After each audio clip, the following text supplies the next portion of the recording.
संतांची साधना ही आहे ना, हे दिव्य आहे. संतांचं जीवनच जर बघितलं तर दिव्यच आहे. कर्म दिव्य, साधना दिव्य, अनुभूती दिव्य. लौकिकात अडकलीच नाही. तुम्ही आम्ही लौकिका करता परमार्थ आहे. आमचा कशा करताय? सांगोवांगी आणि दिखाव्या करता. कशा करता आपला परमार्थ आहे? ईश प्राप्ती करता अजिबात नाही. माझा तरी नाही, तुमचा असेल तर धन्यवाद. घालीन लोटांगण. देखोवेकीचा परमार्थ आहे सगळं. पारंपरिक चाललंय म्हणून करायचं. बाबाची आपल्या गळ्यात आली म्हणून बरं, आवडीनं नवं असं. मला काय सांगायचंय, देवाशी संवाद साधण्याकरता ती योग्यता, आणि तुकोबारायण ती योग्यता प्राप्त झाली. आणि मग संवादातनं म्हणतात, काय म्हणतात? आवडे. हा, म्हणजे रूप दाखवल्याशिवाय म्हटलं का? आवडे हे रूप, हे म्हटलं म्हणजे दाखवले, निर्देशात्मक आहे. तिथं निर्देश करतात. आवडे हे रूप म्हणजे दाखवल्याशिवाय असं म्हणू शकत नाही. उगाच मला बघायच्या आधी आवडे हे रूप कोण म्हणेल? वस्तुनिष्ठ जर बघितलंच नसेल तर हे कसं म्हणता येईल? म्हणता येत नाही. दाखवल्यानंतर, आणि दाखवल्यानंतरची अवस्था व्यक्त करतात. पुन्हा पुन्हा पाहण्याची इच्छा व्यक्त करतात. जो मी तुझं पाहे, ज्ञानोबरायांनी काय वेगळं म्हणतात? तो मजो व्हावा, तो मजो व्हावा, वेळोवेळा व्हावा पांडुरंग. आमचं काय, वारीला जाऊन दर्शन घेऊन आलं की पुढच्या वर्षी शिवाय व्हावा नाहीच. बरोबर आहे ना? बॅटरी रिचार्ज झाले म्हणतात एक जण. आता परत रिचार्ज करायची गरज नाही. वर्षात नाही एकदा बॅटरी रिचार्ज होते. रोज रिचार्ज व्हायला लागते त्याला. विचारा गवळणीने देवाला जे आळवलं, एक क्षण, ज्ञानोबा म्हणतात, एक क्षण या गोविंदा वाचून आमचा जात, एक क्षण नाही. बरं, आणि अशी अवस्था प्राप्त झाल्यानंतर देवाशी संवाद सांगताना आपली आवड व्यक्त करतात. आज पहिला दिवस असल्यामुळं देवाचं सगुण आणि निर्गुण, स्वरूप आणि रूप याचं वर्णन करावं लागतं. म्हणून समचरण दृष्टी घेतात. पण आज मी जरासा फाटा देऊन आवडे हे रूप, ह्याच्यातही मागणीच आहे. मागणी वजा प्रार्थना आहे. ही मागणी म्हणता येत नाही. प्रार्थना वेगळी आणि मागणी वेगळी. या अभंगातून प्रार्थना आहे. काय प्रार्थना आहे? आता रूप दाखवलंस ना, तुला प्रार्थना करतो. आता हे मला काय पाहिजे? वेळोवेळा पाहिजे. आता का वेळोवेळा पाहिजे त्याची कारणे दिलं. का? आता तुला बघितल्यावर लाचावले, बरोबर आहे ना? आणि मन लाचावलं की त्याला ते लागतच. व्यवहारातल्या गोष्टी करता जर मन लाचावलं असेल तर भगवंताचं दिव्य प्ररूप पाहिल्यावर लाचावलं नाही. डोळ्याने विचारात देखीला डोळा बैसला मणी तोच. सकारात्मक बोललेत. बरं, च घातलं की आणण्याचं खंडन आलं. हा, दुसरा नाही. आता कोण? तोच. हा, च आलं की बिघडलं. बिघडलं म्हणजे काय? आणण्याचं खंडन, म्हणजे बाकीचं पाहिजे असं होत नाही. आता हे पाहिजे म्हणजे ते नको असं झालं.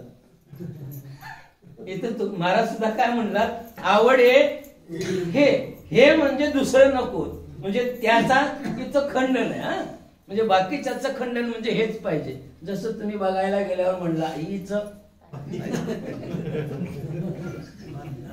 काय ते कळलं तुम्हाला, मी सांगायची गरज नाही. हीच म्हटलं की बाकीची नको असा त्याचा अर्थ होतोय. तसं हेच. हा, म्हणजे बाकीच्या सगळ्या रूपाचं खंडन आहे. खंडन हेच. म्हणून लाचावले मन लागली शेगोडी. आणि आवड कशी व्यक्त करतात ते जीवे न सोडीवर. म्हणून आवड व्यक्त करताना इथं आवडीचा जर विषय आला तर आपण आवडीकडे तर वळू. अभंगाचं थोडं सकल मंगल निधी श्री विठ्ठलाचे नामादी सगळ्यात मंगल असणार परमात्म्याचं नाव. बरं, आता त्याच्याकडे वगळत नाही, मला आवडीचं इथं या अभंगाद्वारे संतांची तो खूप बऱ्याच जरी माध्यम असलं तरी भक्तांची आवड व्यक्त करते. कुणाची आवड आहे? भक्तांची आवड आहे. ही आवड व्यक्त म्हणजे एकट्या तुकोबारायची नाही. अभंग म्हणताना आपल्याला काय वाटतंय? आपली सुद्धा अभंग म्हणताना वाटत नाही आवडे हे रूप गोजिरे सुगुण पाहता लोचन सुखावले. आणि एकच सुख देते रूपवर, ज्याला पाहिल्यावर सुख होतं असं जगात एकमेव एक स्वरूप म्हणजे परमात्म्याचं रूप आहे.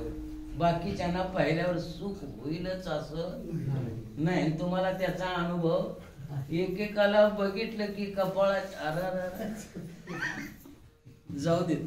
देवाना सुद्धा पाहिल्यावर कपाळाच्या अट्ट्या उठतात, माणसांना तर सोडा. म्हणून इथं आवड व्यक्त करतात आणि ही भक्तांची आवड आणि उच्च कोटीची आवड आहे. उच्च कोटीची काम त्याला सांगतो तुम्हाला. आता प्रत्येकाच्या आवडीचा मी आता विचार घेत नाही, त्याच्यात वेळही घालवत नाही, कारण कमी वेळेत आपल्याला चिंतन करायचं. आवडीचाच विचार करायचा झाला तर 5 लोक निर्माण होतात तिथं. किती? 5. पामर, विषयी, जिज्ञासू, मुक्त आणि भक्त. किती झाले? 5. आणि 6वी जी न गणतीत येतात त्याला सामान्य म्हणतात. सामान्य नागरिक. तुम्ही आम्ही त्याच्यात सगळी मोडतो. वास्तविक आम्ही पामर आणि विषय मध्येच मोडतो. पण 6वा जर नंबर घालायचा म्हटला तर 6वा नंबर कोणाचा लागतो? यथावकाश सर्वजनाचा. बरं, संसारिकांचा 6वा नंबर आवडतो. संसारिकांना संसारा व्यतिरिक्त काय जरी पुढ्यात ठेवलं तर आवडते. संसारिकांना संसारा व्यतिरिक्त दुसरी गोष्ट. आता आम्ही इथं आलोय भजन कराय, ते संसारात प्रगती व्हायला का देवा करता? आता मी कीर्तन करीत असं ते दवाखाना चालावा म्हणून, काय देव भेटावा म्हणून.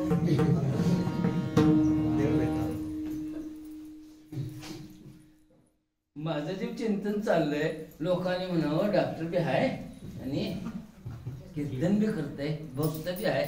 भक्त आहे का नाही ते त्यालाच माहिती आहे. आपली आपण परीक्षा करायची. दुसऱ्याकडे दुसऱ्याने म्हणण्यानं आपण ठरू शकत नाही. आपण जर उन्मन झालो तर आपलं सगळं आपण काय आहे ते स्वतःला कळत आणि स्वतःला बरोबर देवालाही कळत. त्यामुळं लोकांना आम्ही फसवू शकतो पण देवाला नाही. अंतरीची घेतो पाहे जोडी भावाची. त्याला अंतराची गोडी आहे. बाहेरच्या रंगाला तो बोलतच नाही. बोलायसारखं तो नाहीच नाही. मला वाटते बाकीचं देव भुलतील, जग भुलल.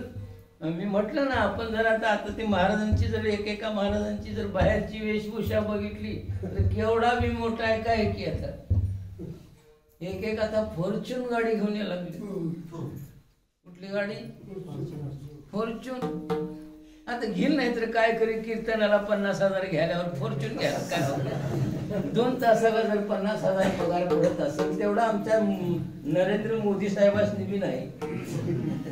2 तासाला 50,000 पगार असतोय. 2 तासात कीर्तन करायच्या वाट्याला किती? चालीत गेला 5 तास. इकडे तिकडे भजनात गेला म्हणजे सगळा वट ह्याच्या अर्ध्या तासाला किती द्यायचा आम्ही? 50.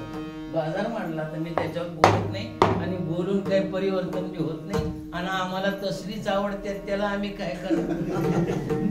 पैसे लेवा घेतले की तू महाराज वर्गणी गोळा करील काय वाट. एक तर आता परवा सध्यात मी एकाला म्हटलं, अरे बाबा हे व्हॉट्सअप वरला बघून काय म्हणून सांगितलं? कोणी संत परंपरेतले सांगा, ज्ञानी पुरुष सांगा. आता काय व्हायला कीर्तनात? कविताच म्हणायला लागले. एवढं एक व्यासपीठ शुद्ध आहे तेवढं तरी शुद्ध ठेवा.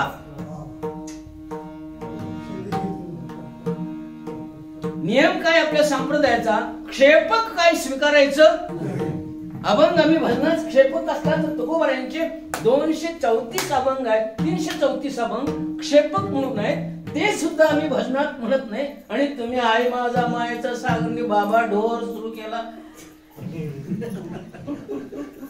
आई माझी मायेचा सागर बाबा काय ढोर.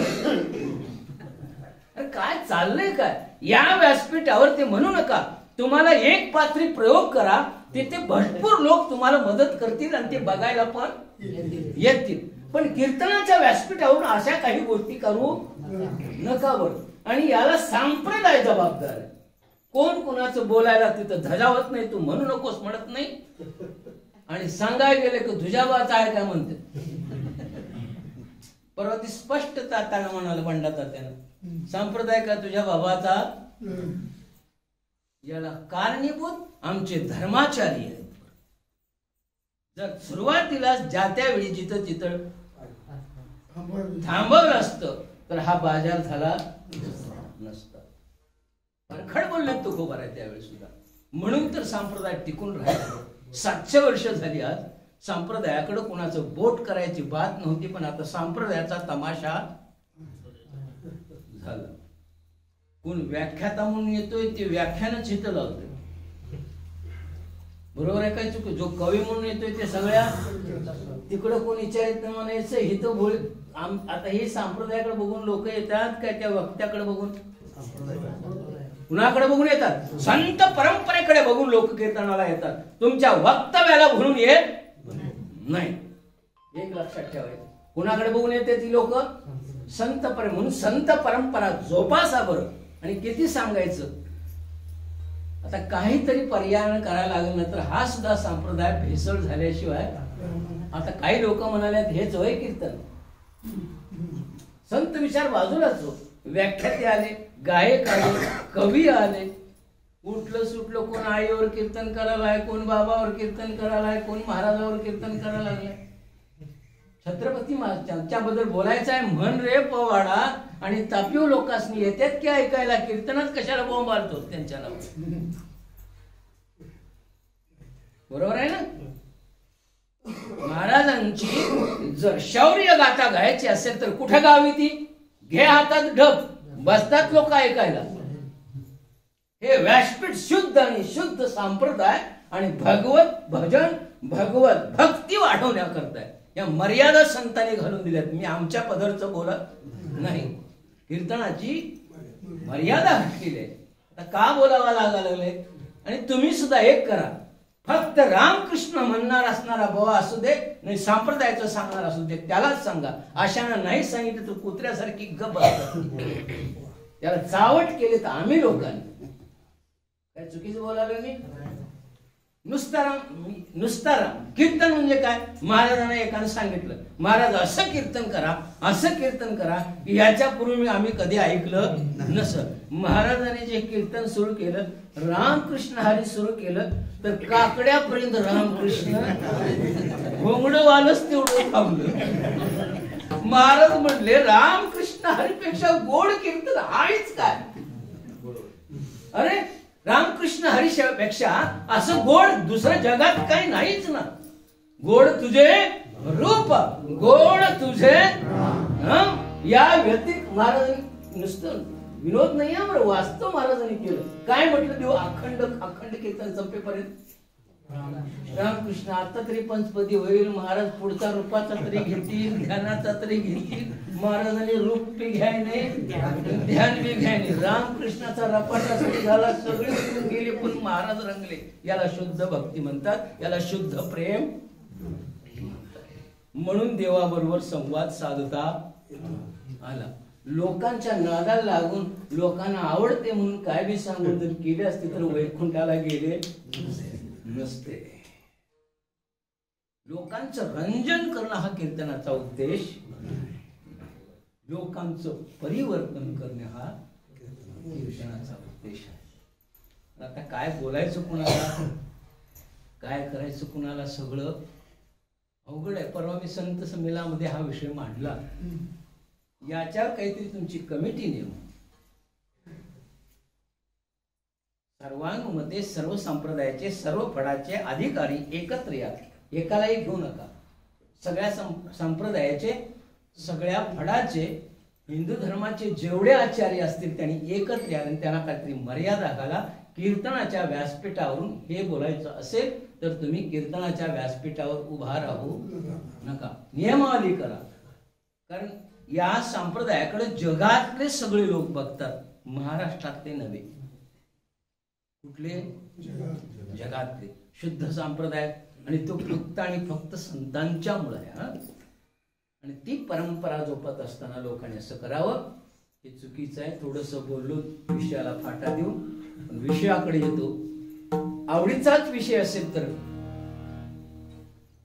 6 लोक मी सांगितले, त्यापैकी संसारिकाच्या आवडीचा इथे विचार करायचा नाही. करून काय आमचं कल्याण होणार नाही. लक्षात घ्या. जीवनमुक्ताकडून येऊ, वरून खाली येऊ. जीवनमुक्ताला आवडच नाही. जीवनमुक्ताला आवडच नाही. तुम्ही म्हणाल असं कसं, का आवड नाही?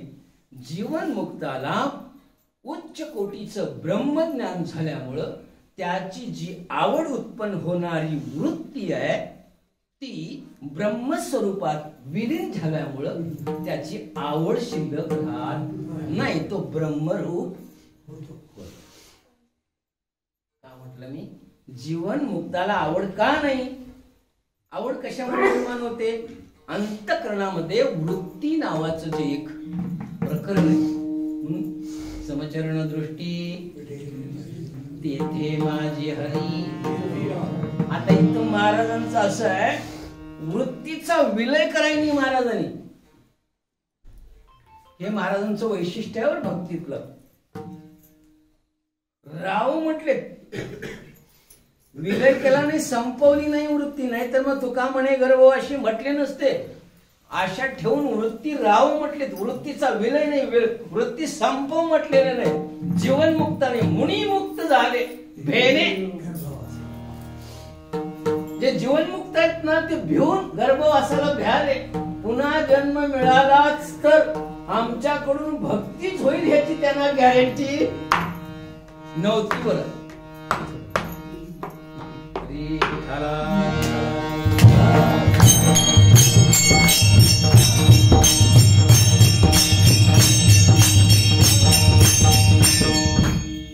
बघा, ज्या मुक्तांची अवस्था मी सांगायला आलो, जीवनमुक्त जे मुनी झाले त्या मुक्तांना स्वतःचा स्वतःवर विश्वास नव्हता असं मी म्हणू शकेन. का म्हणू शकेन? पुनर्जन्म प्राप्त झाला आणि चुकून जर मनानं घात केला तर परमार्थच घडेल असं नाही. पण तुकोबारायांना का मान्यता द्यावं लागेल? इतकी भक्तीची लालसा आहे. मोक्षपदे तुच्छ केलिया आम्हा जन्म घेणे युगायुगी. म्हणजे स्वतःच्या कर्तृत्वावर, स्वतःच्या निष्ठेवर इतका विश्वास असणारा दुसरा महात्मा या भूतलावर आमच्यावर अजून निष्ठा आहे भगवंता? ना संसारात निष्ठा आहे ना परमार्थ. संसार तरी निष्ठेच आहे का आपला? नाही. बरं, म्हणून सांगतो तुम्हाला. म्हणून तर महाराजांनी सांगितलं संसार करावा नेटका, म्हणजे बंगला बांधणं नव्हतं. तसा लोकांनी अर्थ घेतल्यामुळं गोळ झाला. नेटक्याचा अर्थ एकच लोकांनी घेतला, नेटका म्हणजे खणखणीत. मग ह्याची टोपी त्याला का असणार? आपलं वांग भाजतंय ना, मग चूल कोणाची तरी असणार तिकडं वांग भाजल्याशी. याला नेटका नाही. बरं, नेटका म्हणजे कोणत्याही प्रकारच्या विक्षिप्त पद्धतीने धर्म करायचं नाही. अधर्मानं पैसे मिळवायचे नाही, त्याला नेटका म्हणतात. जोडून या व्यवहार याला नेटका म्हणतात. आणि अशा उत्तम व्यवहारानं आलेलं धन त्याला तिसरा पुरुषार्थ म्हणतात. धर्म अर्थ. अर्थ म्हणजे पैसा. पैसा मिळवणं सुद्धा पुरुषार्थच आहे. पण पुरुषार्थ केसा केव्हा होतो? तो जोडून या, त्याला नेटका म्हणतात. आम्ही नेटक्याचा अर्थ काय लावला, काय बी होऊन दे आणि कसं बी होऊन दे, कुठं खरं बोलून पोट भरतंय. संत मेले, खरंच बोलले ना, खोटं काय बोलले का सांगा की. जीवनात एवढ्या, मी परवाही बोललो आताही बोलतो, मला संत चरित्राचं इतकं अवलोकन करावं असं वाटतं. तुम्हाला अवलोकन करायचं आहे ना, भक्तीच करायचं आहे, संतांच्या चरित्राचं अवलोकन करा, बस. तुम्हाला ज्ञान प्राप्तीची सुद्धा गरज नाही. संतांच्या जीवनाचं अवलोकन करणं म्हणजेच भक्ती आहे. काय म्हटलं मी, संतांच्या जीवनाचं काय करणं, अवलोकन. बरं, आम्ही अवलोकन करतो फसव्या ठ्याग्या लोकांचं, बरोबर आहे. आम्ही आता जी संसारिक अवलोकन कुणाचं करावं, त्याने त्याला टोपी घातली तेव्हा त्याचा, आपण भिशी बुडवायला गावातली काय होते,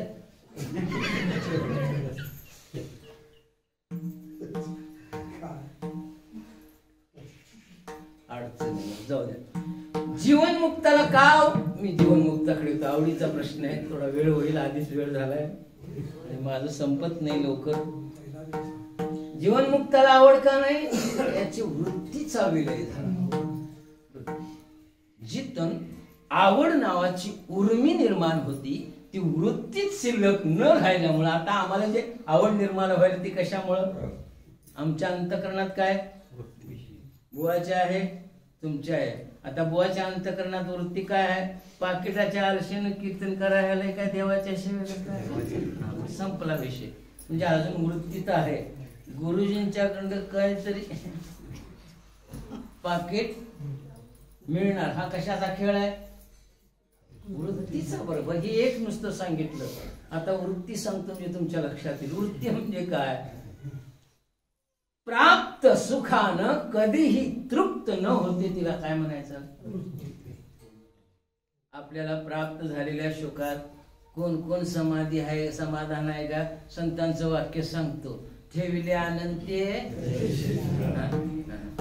हा, ह्यातला कचा गंड्या त्यात बसतोय तेवढं सांग, तेवढं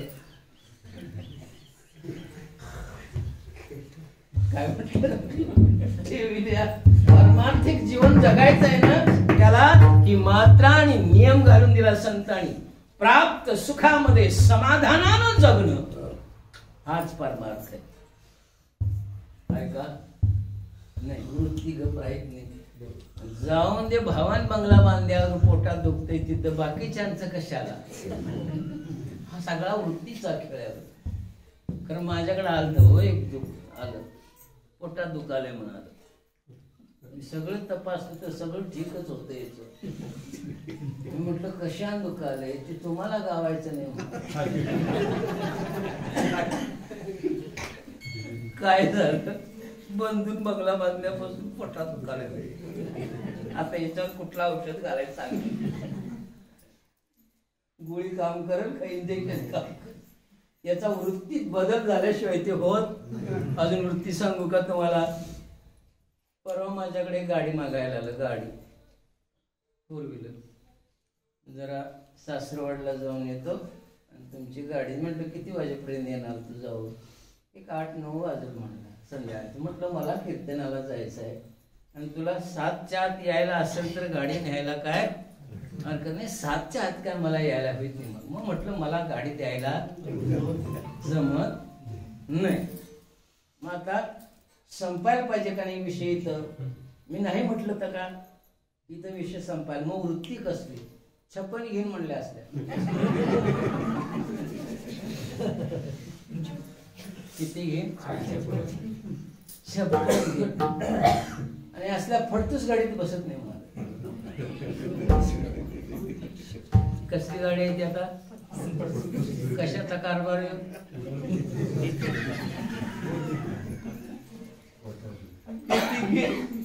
56 घे. मी म्हटलं 56 घेन, त्यात ती तुझ्याकडलीच मला बी एक दे म्हटलं. मी तुझ्याकडे मागायला येतो त्यावेळी देऊ नको म्हटलं. कशाचा परिणाम हा, वृत्ती. आणि ही वृत्ती घात केल्याशिवाय राहत नाही. म्हणून जीवन मुक्त आणि त्या वृत्तीचा विलय तद्रूपात म्हणजे परमात्म स्वरूपात विलीन केल्यामुळे त्यांना इच्छा आणि त्याचं वर्णन तुकोबराय करतात. बरं सहज मी अंधळा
सुंदर केले बघा. सहज मी अंतरागा निज निराकार वृत्ती हे काय झाली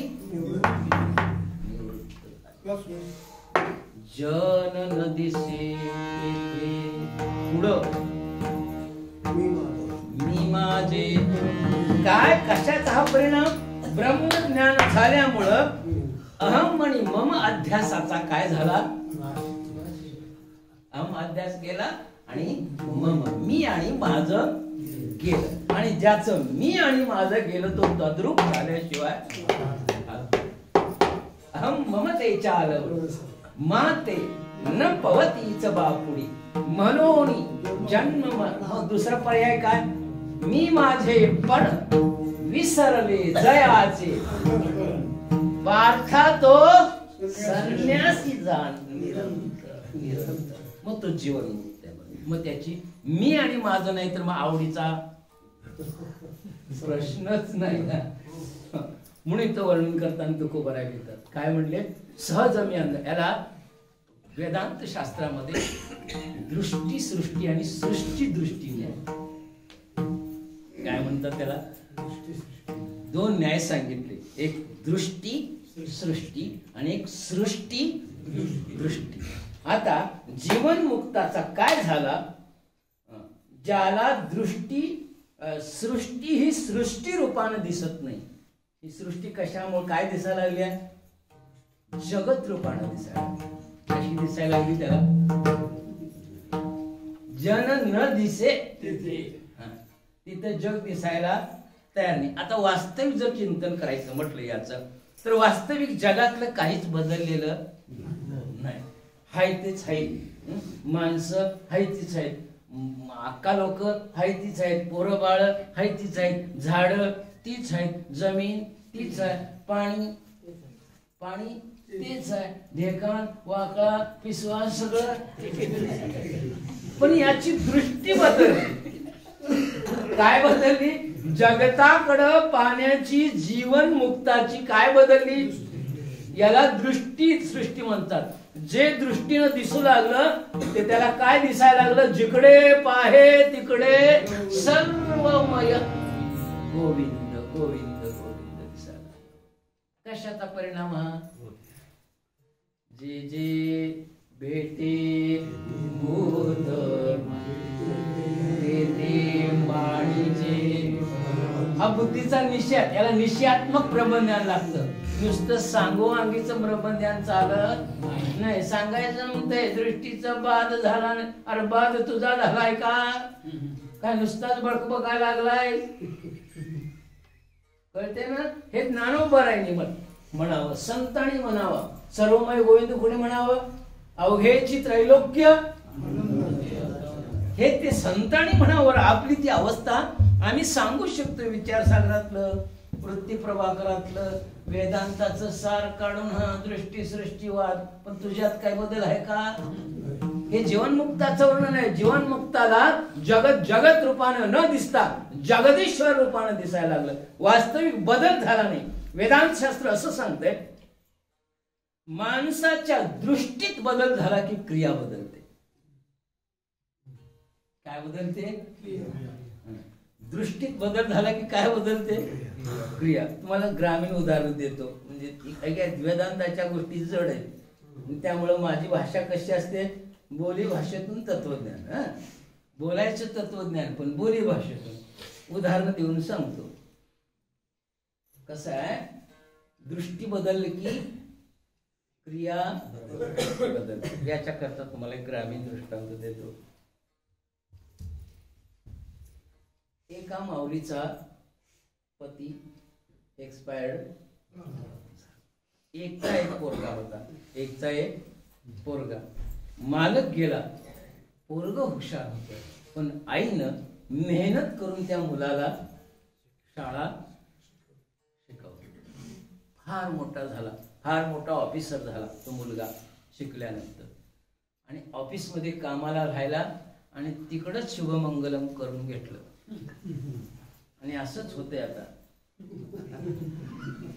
आईला आणि बाबाला विचारावं असं पोरांना वाटत नाही, कारण ती काय ठरवित्यात, गावंडळ आहेत. आई बाबा काय आहेत, ती गावंडळ आहेत म्हणून तू ऑफिसर येईल का. ती जर ऑफिसर असते तर तिला तुला शिकवलं पण नसतं. एवढं लक्षात ठेवा, ती गावंडळ आहेत, त्यांना माहित आहे आम्ही जे कष्ट भोगलं ते मुलांच्या वाट्याला येऊ नये. हा त्याच्या पाठीमागचा उद्देश असतो आणि हे त्याच्या पाठीमागचं प्रेम असतं. बरं, शिकवलं, तिकडच लग्न करून घेतलं. आता लग्न करून घेताना हे न बी शिकलेली बायको करून घेतली. आता मी कुणाचं उन्ह काढत नाही, पण शिकलेल्या बायकोला जेवण करता येईलच याची गॅरंटी म्हणजे शक्यतो असं काही सगळ्याच नाही. पण जरा जेवणाचं त्यात काय अभ्यासाकडे लक्ष असल्यामुळं जेवणाकडं कसं आहे, निसर्ग नियम आहे. एका गोष्टीच्या प्राप्तीकरता प्रयत्न करू लागलो तर दुसऱ्या गोष्टीकडे दुर्लक्ष होत. हा निसर्ग नियम आहे, बरोबर आहे. उगाच आम्ही दोन्हीकडे समतोल साधालोय, कीर्तन बी आणि दवाखाना बी. नाही तर दवाखान्यात इकडे येत नाहीत. हे चुकून टोटल सर बुद्धी कन्वर्ट करावं लागते. तिकडलं संपूर्ण विज्ञान आहे आणि विज्ञान ज्ञानात कन्वर्ट करताना रात्री झोप लागत नाही. बरं, तुम्हाला असं वाटतंय आता कीर्तन करून गेल्यावर बुवा पाटकन झोपल, पुन्हा आणि चक्र सुरू होते उद्याचं. दिलेल्या पेशंटला काय झालंय का काय की कीर्तनात काय इकडचं तिकडे झालं तरी माणसं म्हणतात गेला असं विषय सोडून देतात, पण तिकडचं सोडून देता येत नाही. बरं, जाऊ द्या. चिंतन सैन बायको करून घेतली आणि मग आईला म्हणला, आईने माझ्यासाठी कष्ट केलं, आई आता तू गावाकडे राहून काय करतीस, तू काय कर, चल तिकडे आम्हाला जेवण करून वाढतं ना, तर तू राह तिकडे, तुला आता सुख भोगायला. आई बी म्हणाली चल बाबा बरं झालं, असलं गुणी पोरग आहे. तिकडे गेली. मग आता ह्या दोघांना डबा ही करून द्यायची. म्हणजे त्यांना बिन पगारी मिळाले हो. आणि आई गावाकडचं जेवण स्वयंपाकात हुशार असणे, सुंदर चपात्या भाजी सुंदर करून द्यायची. आणि ह्याचा डबा ऑफिसात बघितली की ह्याच्या डब्यावर सगळी पडायची. काय तुझी बायको जेवण करते, लई भारी, कुठनं शोधून काढला, ह्याला काय सांगाय नाही आई करते म्हणून. सगळ्यांनी सुरू डबा झाला. मग आता त्या डब्याचं सगळं घरात सांगून यायचं, घरात सांगायचं ना, आई काय तुझं जेवण ग, सगळ्या ऑफिसातली लोक मला खाऊ देत. मग आता हे त्या बाईला बरं वाटत असं आणले आल्या कळते का नाही. आईची स्तुती करते आणि बघून बायको अशी म्हणायची, हीच थोडी करते वर, आम्हाला येत नाही. कळलं ना. कसं आहे, 100 पुरुष एके ठिकाणी राहतील.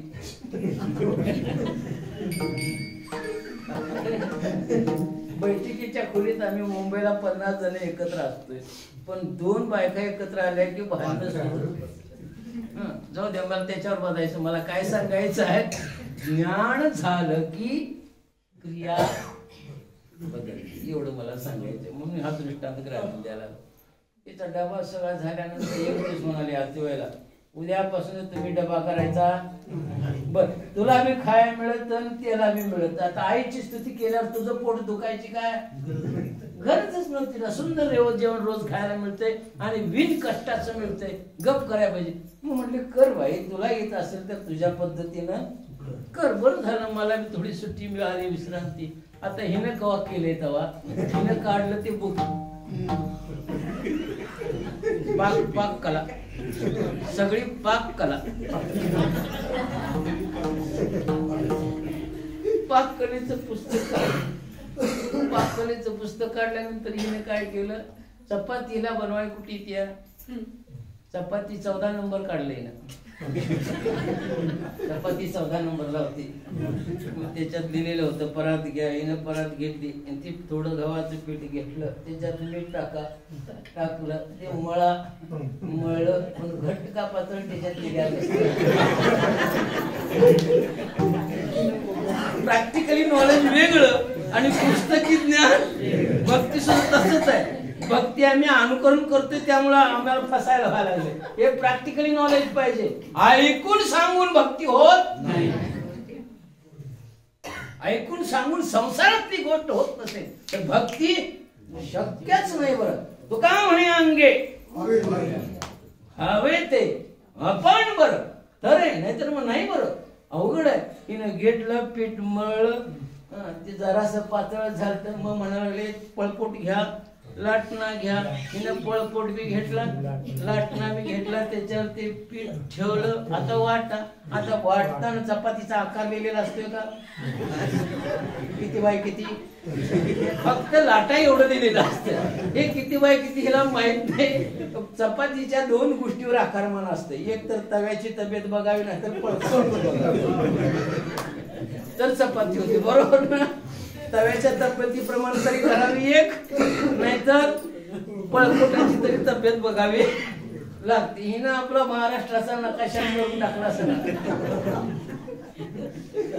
आणि भाजली सगळी निम्मी कच्चीच ती, आणि डबा भरून गड्याला, आणि त्याच्यात वांग्याची भाजी केली.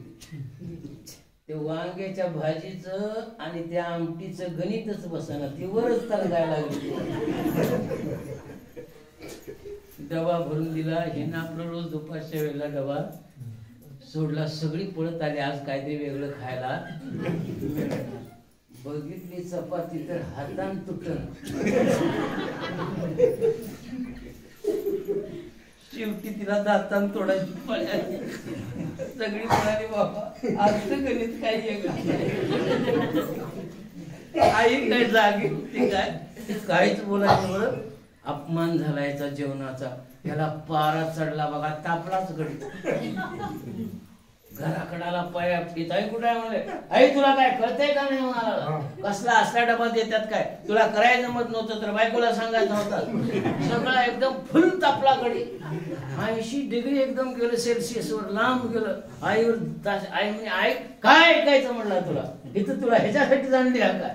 अभ्यासात माझा सगळं सांगून झाल्या लागल्यानंतर आई म्हणाली आणि जर हे तापलं तर बीपीचा पेशंट आहे,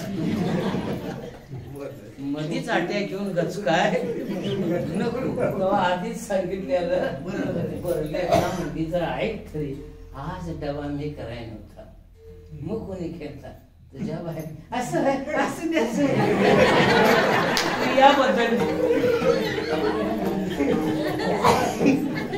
नवीन आहे. नवीन आता पारा चढतोय बरं तुझा. ज्ञान झाल्यावर काय बदललं क्रिया, तसं जीवन मुक्ताला यथार्थ ज्ञान झाल्यामुळं वासना आणि वृत्ती ही लय झाल्यामुळं त्याच्यात अजिबात बदल झाला नाही. त्याच्या आवडीचा काय झाला, बुकणा झाला. म्हणून जीवन मुक्ताला आवड नाही. जाऊ दे पुढं. आता बायकोन केल्यावर भांडण कशाला भांडते, जाऊ दे. भांडण का तो नवीन आहे, सांभाळून घे. छान छान धरते म्हणला. काय धरते अगोदर काय म्हणता आपण केली, आणि आता काय झाली वस्तू तीच पण क्रिया. एवढं मला सांगायचं, वस्तू तीच पण याची क्रिया असो. म्हणून जीवन मुक्ताच्या आवडीचा प्रश्न येत नाही. आता राहिले 4 जण, पामर आणि विषयी. पामर विषयीचा जर विषय घ्यायचा म्हटला तर आपण याच्या दोघांच्या जोड्या लावू, कारण सगळ्यांची एकवर सांगायला तेवढा आपल्याकडं वेळ नाही.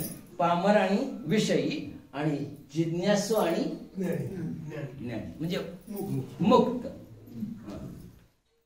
जिज्ञासू आणि भक्त. आपण ज्ञानाचं झालं, मुक्ताचं झालं, जिज्ञासू आणि भक्त शिल्लक राहील. या दोघांच्या जोड्या लागू. विषयी आणि पामराची आवड दोघांची सारखीच आहे. थोडासा किंचित अंतःकरणात बदल आहे, पण दोघांची आवड सेम आहे. एक काय म्हणजे का दोघांनाही भोगच आवडतो. पामराला इहलोकीचा भोग आवडतो. पामराचं कसं आहे सांगू, त्यांना भजन बिजन काय आवडत. आपण कधी भजनाला अजिबात नाही म्हणते. भजन आपल्या डोक्याच्या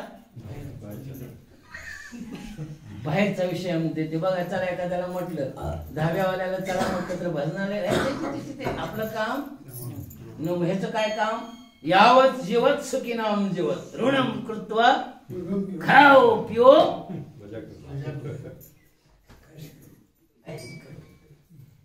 जीवन कशासाठी दिलंय, कुणी सांगितलंय हे करायचं नाही, ते करायचं नाही, इथं जायचं नाही, तिथं जायचं नाही, जाऊ नये तिथे जाय, खाऊ नये तिथे खाय, सगळं करते बरं. मस्त पैकी जेवण जगतात ते, आणि कर्ज काढून करतात. हा घरात तरी काहीच नसतं तरी ह्याच्या घरातलं बघितलं तर सगळं हाय पाय असतं. ते काढते बी ती म्हणते कुणी द्याय सांगितलंय. जायचं खायचं नाही, मारायचं नाही, मागणं जाते कशाला कोण विचारायचं असं. आता इहलोकीच्या भोगाबद्दल याच्यात बदल काय, इहलोकीच्या भोगाबद्दलची आसक्ती ही पामर आलाय. आमच्या परमार्थातला शेवटच्या दर्जाचा माणूस कोण? पामर. विषयोडी त्याचं वर्णन बरोबर आहे. आता यांची नुपजे नारायणी भाव पाहुनी ठाव